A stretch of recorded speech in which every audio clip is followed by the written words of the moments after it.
না পাইলে অস্থির হইস না, না পাইলে মন খারাপ করিস না। তুই মনে বিশ্বাস রাখবি, আমার একজন এমন মালিক আছে যার ভান্ডারে কোনো কমতি নাই। তিনি দিতে কিপটামিও করে না, তিনি জানেন অতীত বর্তমান ভবিষ্যৎ।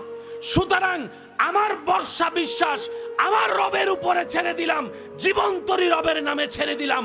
রব বলে, যে বান্দা নিজের ইচ্ছায় নিজের চাওয়া পাওয়া স্বপ্ন ইচ্ছাকে কুরবানি দেয়, আমি রবের সন্তুষ্টির কারণে নামে আমি আল্লাহ তার জীবন্তরী কখনো ডুবতে দিই না, শান্তিময় ভাবে এগিয়ে দিই জান্নাত পর্যন্ত। সুবহান। ও আমার বান্দা, সফল তো সেই নয় যার কাছে রেঞ্জ রোভার আছে, ল্যান্ড ক্রুইজার আছে। সফল তো সেই নয় যার কাছে ডুপ্লেক্স বাড়ি আছে। সফল তো সেই নয় যে দেশ থেকে বিদেশ গিয়ে অনেক টাকা কামিয়ে দেশের সে ভাঙ্গা গড়টাকে 10তলা বিল্ডিং বানিয়েছে। ও বান্দা, এগুলাকে দেখে তোমরা সফলতা মনে করলো, আসলে সফলতা নেই এখানে। একটু ভেবে দেখো, আব্দুল করিম রেঞ্জ রোভার কিনেছে, তুমি যাকে সফল মনে করছো, এই আব্দুল করিম মারা যাওয়ার সাথে সাথেই রেঞ্জ রোভারটা অন্য কেউ ব্যবহার করবে। আব্দুল করিমের আর থাকবে না, ডুপ্লেক্স বাড়িটা অন্যের হবে, আব্দুল করিমের হবে না। ওই বিদেশের ডলার গুলা অন্য কেউ মালিকানা দাবি করবে, আব্দুল করিমের আর মালিকানায় থাকবে না। এমনকি নিজের খরিদাকৃত জায়গায় যে ঘর বেঁধেছে, আব্দুল করিম মারা গেলে তার লাশটা পর্যন্ত ঘরের ভিতর রাখবে না, উঠানের মধ্যে ফালাই রাখবে, উঠানের মধ্যে ফালাই রাখবে।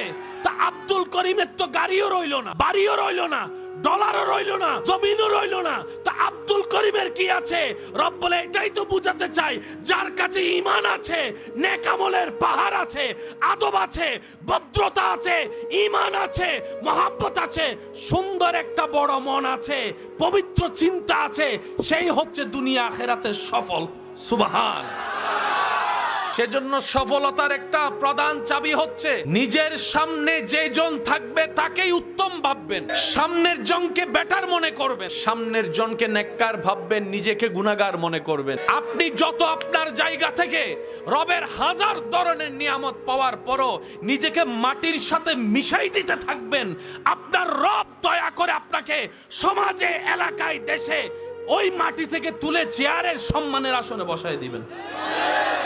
যে নিজে থেকে চেয়ারে বসতে চায়, রব তাকে সে চেয়ারে বেশি দিন বসতে দেয় না। চোখ খুললে ডানা বামে দেখলেই অঙ্ক মিল খুঁজে পেয়ে যাবে। যে নিজে থেকে মাটিতে বসতে চায়, সমাজের চেয়ারে বসায় দেয়। সে আল্লাহ পাক বলে, বান্দা আমি সব দিব তোরে, কারণ আমি সব বানাইছি তোদের জন্য। আমি আল্লাহর শান্তির দরকার নাই, শান্তি তোদের দরকার।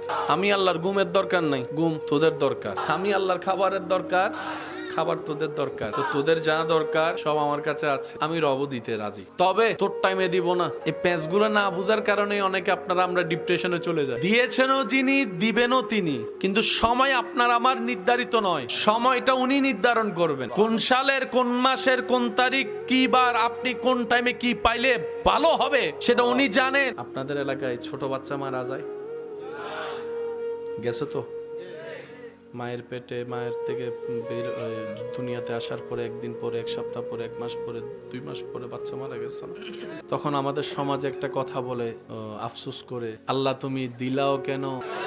হায় রে আফসোস, হায় রে আফসোস। অনেকে তো আল্লাহকে আল্লাহর সাথে রাগারাগিও করে। দিলা তো দিলা, 7 বছর পরে তাও আবার নিয়ে গেলা। রব বলে যে আমার চাইতে ভালো তুমি জানো না, বুঝবা না। এবার পুরা কাহিনীটা বুঝেন। সব ধ্বংস হয়ে গেল। ইজা জুলজিলাতিল আরদু জিলজালাহা ওয়া আখরাজাতিল আরদু আসকালাহা ওয়া ক্বালাল ইনসানু মা লাহা। সব ফানা হয়ে গেল, হাসর কায়েম হয়ে গেল, হিসাব শুরু হয়ে গেল।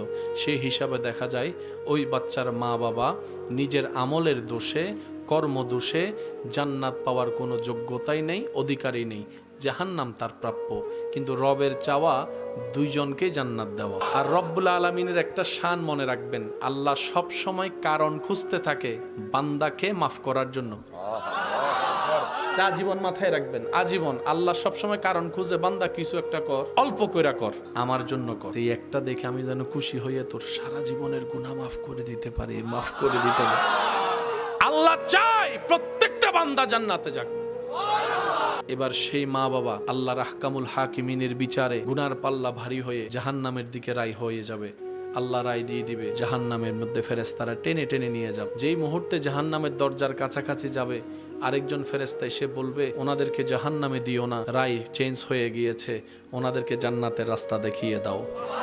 এবার সেই মা বাবা ভাবতে থাকবে, আমরা তো জান্নাত পাওয়া তো দূরের কথা, জান্নাতের ঘ্রাণ পাওয়ারও যোগ্যতা আমাদের নাই, সেটা তো আমরা জানি। জাহান্নাম আমরা পাওয়ার উপযুক্ত, জান্নাত পেলাম তো পেলাম কিভাবে? ফেরেশতা বলে যে আমি এত কিছু জানি না, সুপ্রিম কোর্ট থেকে অর্ডার আসছে তোমাদেরকে জান্নাতের দরজা নিয়ে যেতে। এবার সেই মা বাবা বড় চিন্তিত মন নিয়ে অবাক হয়ে জান্নাতের দরজায় যখন যাবে, দেখবে ছোট্ট একটা, কিরে কে তুই? মা, মা চিনো নাই? কে? ওই 3 দিনে মারা গেছিলাম যে। তুই এখানে? তোমাদেরকে আজকে কঠিন মুসিবতে বাঁচানোর জন্যই তো রহমান আমি গুনাহ করার আগে এই দুনিয়া থেকে আমাকে নিয়ে আসছে, যেন আজকের দিনে জান্নাতের দরজায় দাঁড়িয়ে তোমাদের পক্ষে সুপারিশ করতে পারি। সে মা বাবা তখন রবের দরবারে সিজদে গিয়ে বলবে, আল্লাহ যা করছো তুমি ভালো করছো, যা করছো তুমি। যাদেরকে খাওয়াইয়া দাওয়াইয়া বড় করছি, সে ছেলে মেয়ে খবর নেয় নাই, যেটা 3 দিন মারা যায় কবরে আসছে, আজকে সেই উপকারে আসলো। সেজন্য মনে রাখবেন, আল্লাহ যখন যা করেন বান্দা ভালোর জন্যই করে। এখানে বিন্দু পরিমাণ ভাবার, টেনশন করার কোনো দরকার নেই। আল্লাহ যা করেন, যখন যা করেন, যেভাবে করেন বান্দার কল্যাণের জন্য করেন, ভালোর জন্য করেন। কিন্তু সেই ভালোটা বুঝার মতো জ্ঞান ক্যাপাসিটি আপনার আমার কারো নেই। সেজন্য মনে রাখবেন, মুসলমান তো আমরা, অন্যদের মতো ভাবলে তো হবে না, অন্যদের মতো চিন্তা করলে তো আমাদেরকে মানাবে না। তা আমরা কি করব? আমরা শুধু এতটুকু বলবো, আমাদের একজন রব আছে, হাসবুনাল্লাহ, হাসবুনাল্লাহ, হাসবুনাল্লাহ। আল্লাহ যা দিয়ে খুশি আমি বান্দা সেটা পেয়ে খুশি, আল্লাহ যেভাবে করে খুশি আমি বান্দা সেভাবে থেকে খুশি। আর টেনশন। সেই নবী এত কিছু পাওয়ার পরও পাথর নিক্ষেপ করছে। জিব্রাইল এসে বলে, ইয়া রাসূলুল্লাহ আপনি হুকুম দেন, সব উল্টাই দিব। নবী বলে, জিব্রাইল রাগ কইরো না, ওরাও বুঝ, আমাকে তো চিনে নাই, চিনলে এরকম করতো না। জিব্রাইল তুমি রাগ কইরো না, মেজাজ গরম কইরো না, মাফ করে দিছি। আপনি সেই নবীর উম্মত, আপনি দেন না আপনার ভাইকে একটু মাফ করে দেন না, বাচ্চা চার যারা বিষয়টা শেষ করে দেন না। হইছে তো, অতীত গেছে তো গেছে, চাইলে কি আর সেই আগের সাল ফিরে আনা যাবে? পারবো না। হয়তো কোন একটা কথা মেজাজ খারাপ ছিল বলে ফেলছে আর কি, ধরে রেখে লাভ নেই, ছেড়ে দেন। আপনি এখানে রবের দিকে তাকায় মাফ করুন, রব্বুল আলামিন খুশি হয়ে আপনাকে মাফ করবে। কেন? ক্ষমা করা সেটা আল্লাহর শান, আল্লাহর শান, আল্লাহর শান। আপনার আপনজন যার সাথে আপনি রাগ করে কথা বলছেন না, অপরাধ ভুল কয়টা করছে? 1টা 2টা 3টা 4টা 5টা। আপনি আমি কয়টা গুনাহ করছি আল্লাহর কাছে হিসাব করে দেখেন, হিসাবের খাতায় আটবে না। কিন্তু তারপর আপনি আশা করেন আল্লাহ যেন আমাকে ক্ষমা করে। আপনি বলেন, আল্লাহ আমাকে তুমি মাফ করো। রব তো একটা বারও বলে নাই, 1000টা গুনাহ আছে, কয়টা মাফ করব? কিন্তু রব কি বলছেন জানেন? ইন্নাল্লাহা ইয়াগফিরুয যুনুবা জামিয়া। বান্দা মন থেকে তুই নবীর প্রেম আদব নিয়ে একবার তওবা কর। তুই তওবা করবি একবার, আমি আল্লাহ তোর 40 লক্ষ গুনাহ থাকলে সেটাও মাফ করে দিতে রাজি। আল্লাহর ওয়াস্তে মনকে বড় করেন।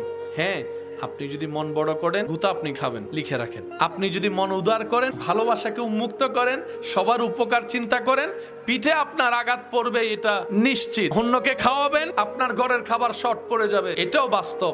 সবকিছু জেনে শুনে উপকার করতে থাকেন। থ্যাংক ইউটা বান্দার থেকে আশা করবেন না, থ্যাংক ইউটা রবের রহমতের দরবার থেকে আশা করবেন। কারণ বান্দা দিলে আর কদ্দুর দিবে, একটা থ্যাংক ইউ দিবে না, হয় 10 টাকার জায়গায় 20 টাকা দিবে। কিন্তু রব যখন দেওয়া শুরু করবে, কল্পনার বাইরে পাইতে থাকবেন। শুধু আপনি না, আপনিও পাবেন, আপনার সন্তানরা পাবে, আপনার নাতিপতিরাও পাবে। উনি চাইলে বেগাইরে হিসাব, বেগাইরে হিসাব, হিসাব সারাই দিতে থাকবে, থাকবে, উনি দিতেই থাকবে, আপনার রক্তরা পাইতেই থাকবে। আল্লাহ তুমি করুণা দিলা কেন?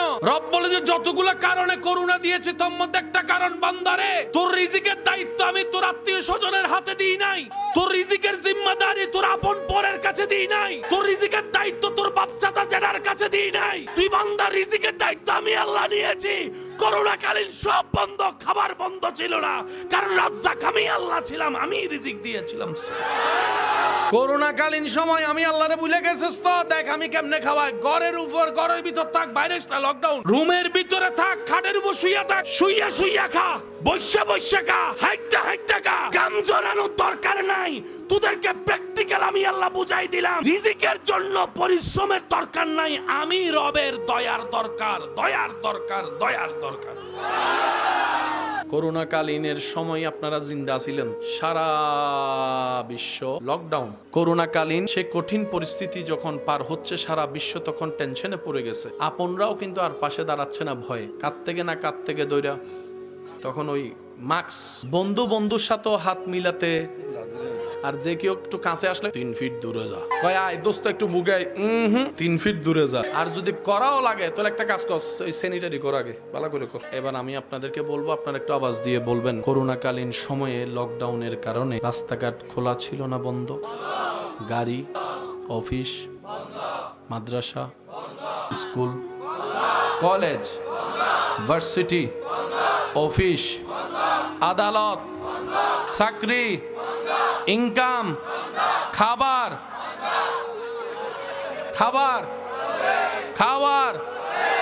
চলছে নাকি বন্ধ?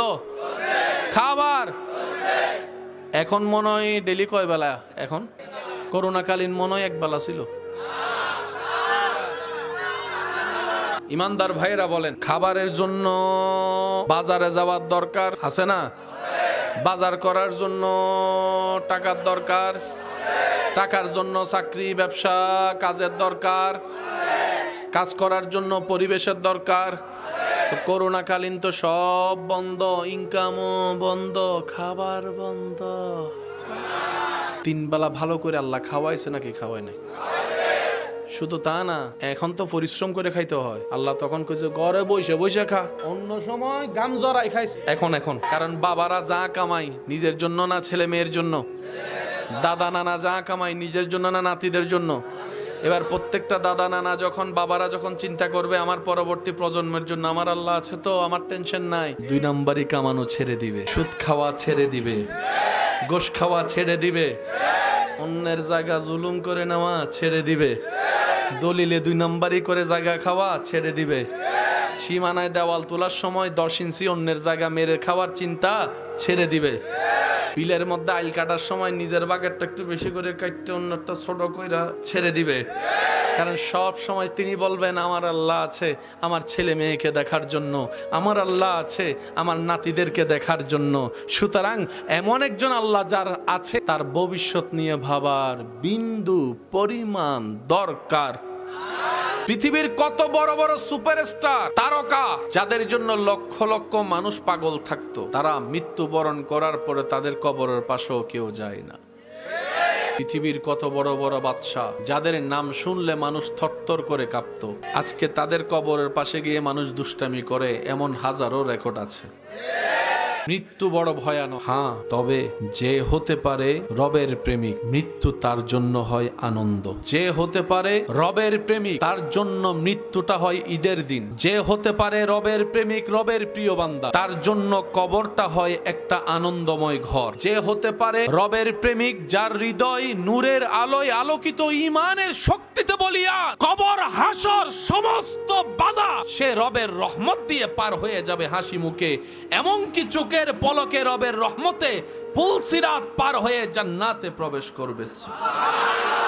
মৃত্যু ভয়ানক, কোনো সন্দেহ নেই, কিন্তু মৃত্যু তাকে ভয় দেখাতে পারে না যে রবের প্রেম সাগরে নিজেকে ডুবুরি বানিয়েছে। জীবনের ক্ষণ, ঘড়ির কাঁটা, সেকেন্ডের সেই টিকটিক আওয়াজ আমাদেরকে জানিয়ে দেয় কত দ্রুত আমাদের জীবনের হায়াত, সময়, সীমা, ভিসা শেষ হয়ে যাচ্ছে। কত চেনা মুখ আজকে মাটির আড়ালে নিজের চেহারাকে গোপন করে রেখেছে কবরের জগতে তাদের বসবাস। কত বিত্তবান, কত পাওয়ারফুল, কত শক্তিশালী, কত ধনট্ট ব্যক্তি কবরস্থানের পাশ দিয়ে হেঁটে গেলে, কবর চোখে পড়লে সেই দৃশ্যটাই যেন মনের মধ্যে বারবার উকি দেয়। আজকে তুমি দেখছো অন্যকে মাটির নিচে কবরে শুয়ে আছে, একদিন তোমার কবরটাও এইভাবে দুনিয়ার মানুষ দেখবে, তুমি কবরে শুয়ে থাকবে।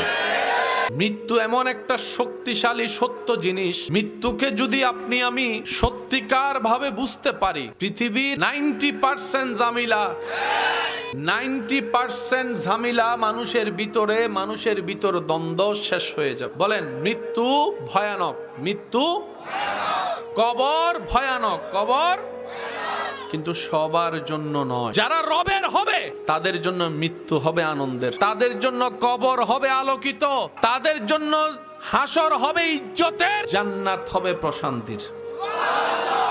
হবে যে রবের। ফাইনাল। কে কি নাম নির্দিষ্ট নেই। এবার যদি প্রশ্ন করেন সফলকে ব্যর্থকে, পাস কে করলো ফেল কে করলো, মনে রাখবেন গোল্ডেন এ প্লাস পানেওয়ালা আসল পাস নয়, এ মাইনাস বি পানেওয়ালা ফেল নয়। আসল সফলতা তার জন্য যে আপন রবকে খুশি করে কবরে যেতে পেরেছে, সেই সবচাইতে সফল হয়েছে।